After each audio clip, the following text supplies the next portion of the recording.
दोस्तों, उम्मीद करती हूँ आप लोग अच्छे होंगे। आज मैं हाजिर हूँ एक नई और दिलचस्प कहानी के साथ। एक झोपड़ी में दो दोस्त रहते थे। वे दोनों मजदूरी करते थे। एक दिन बहुत जोरों की आंधी आई और बारिश भी होने लगी।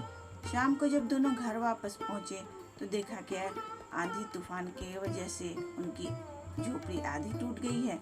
यह देखकर पहला दोस्त परेशान हो उठता है और गुदगुदाने लगता है, भगवान तू मेरे साथ हमेशा ही गलत करता है। मैं हमेशा तेरा नाम लेता हूँ, तेरी पूजा करता हूँ, फिर भी तूने मेरा घर तोड़ दिया। गांव में चोर लुटेरे झूठे लोगों के तो मकानों को कुछ नहीं हुआ, सिर्फ हमारी ही झोपड़ी को तूने तोड़ दिया। यही तेरा इंसाफ है। हम तेरा नाम जपते हैं पर तू हमसे प्यार नहीं करता। तभी दूसरा दोस्त आता है और झोपड़ी को देखकर खुश हो जाता है और कहता है, भगवान आज यकीन हो गया तू हमसे कितना प्यार करता है।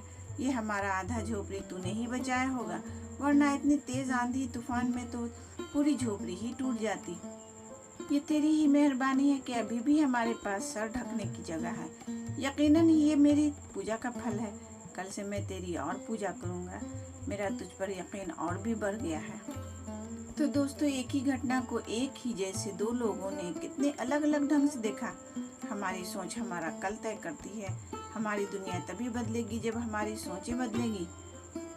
यदि हमारी सोच पहले वाले दोस्त की तरह होगी तो हमें हर चीज में कमी ही नजर आएगी, और अगर दूसरे दोस्त की तरह होगी तो हमें हर चीज में अच्छाई दिखेगी। उम्मीद करती हूँ यह कहानी आपको पसंद आई होगी। इस कहानी पे आपकी क्या राय है हमें कमेंट करके जरूर बताएं। कहानी पसंद आई हो तो लाइक और शेयर करना बिल्कुल भी ना भूलें, और हाँ, चैनल पर नए हो तो चैनल को सब्सक्राइब जरूर करें। कहानी को पूरा सुनने के लिए आपका बहुत बहुत धन्यवाद दोस्तों।